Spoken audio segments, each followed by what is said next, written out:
A Fox News alert. We are getting more information now on that Amtrak derailment in Tacoma, Washington. This the first day that Amtrak was providing service along that particular stretch of the track so that they could provide train service to the Amtrak Cascades Tacoma Dome station. We are going to pause for one moment now to let our Fox stations join us. This is Fox News coverage of an Amtrak train derailment. I'm John Scott in New York. This on the 18th of December. Amtrak was crowing about its new service to the Amtrak Cascades Tacoma Dome station. Now there has been what looks like a terrible train derailment within, a mile or so of the new station. You can see an Amtrak train left dangling over Interstate 5 right there along the Puyallup River in Washington. We can't tell for sure from this still photo how many cars actually came down on the highway and whether any vehicles, any automobiles were underneath them. Amtrak has not said anything about the number of injuries resulting from this derailment. They did put out this statement: Amtrak is aware of an incident with train 501 Cascade service from Seattle to Portland. Emergency services are on the scene and Amtrak management is responding. Some injuries are reported.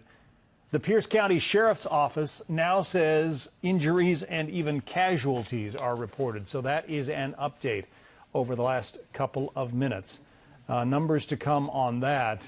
John Hyatt is a railroad investigator. He joins us on the phone from Seattle. John, you have to think that somehow Amtrak operating on this new stretch of track so they could open up this new station had to play a role in this accident. Well, it's awful early to tell. There's also some reports that the train struck a truck on the tracks. And but looking at the photographs, the lead locomotive seems to be intact and on the track. And then the other car, of course, as you're looking at, is hanging off onto the I-5 pass. You have the Puyallup River running right alongside there.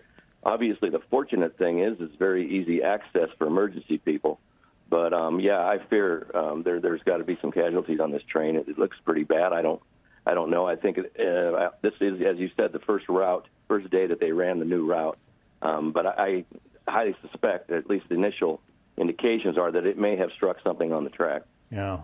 And the information that you're getting is that there was a truck or some kind of vehicle on the track? Initially, there was a transportation person working on the train since it was the new route, and he was tweeting along as he went, and then he tweeted that they had just struck a truck and derailed, and that was the last tweet that they had gotten from him. So that's all the information I'm going by, and it's just so early to tell. I was just on my way down the I-5 this morning, and I had to obviously cancel. Yeah, and these cars are very robustly built, so that still picture that we showed earlier that showed one end of the car still up there, and there is the photo. One end of the car still essentially attached to the train, the other dangling down onto the tracks. You have to imagine that it's similar, to a human being jumping off that bridge and landing on the concrete below. That's the kind of impact that train car would have had as it hit the highway. Yeah, and the fortunate thing is that the one end did stay connected to the train.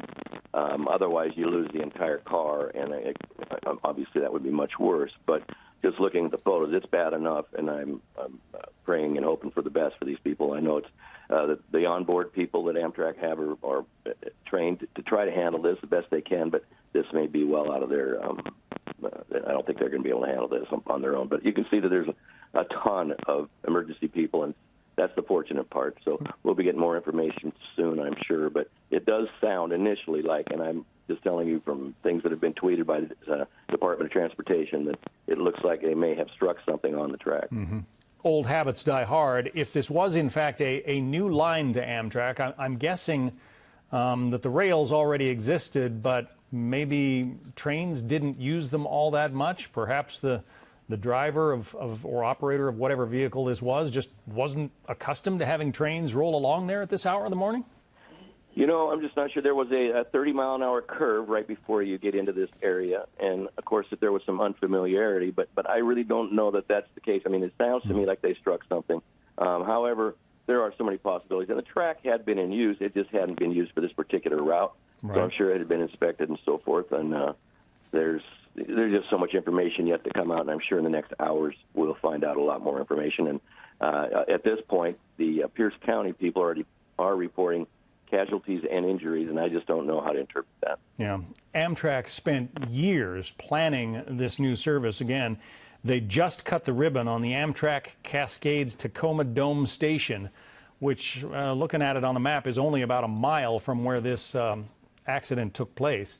But they spent years planning it. They spent $800 million in upgrades on not only the station, but also the tracks.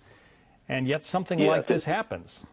It's been a huge project, and again, not knowing exactly what caused it. But if it is something like a truck on the track or something, it's one of those things that's very hard to prevent. But at this point, looking at the locomotive, I didn't see a lot of damage on the front of the locomotive, so I just don't know.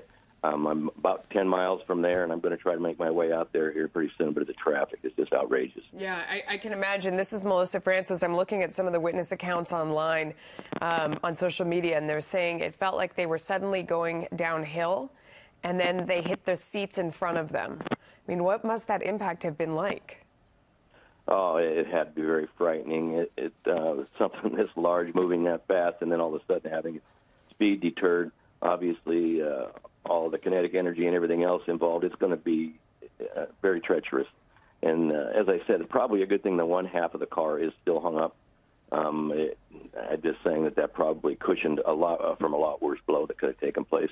There's just so much to find out here, and I know in the next hours we'll know a lot more information. You mentioned that it was a clue that if you look at the picture closely, you can see that the car in front of the one that is dangling from the overpass is still on the track. So this wasn't the lead car.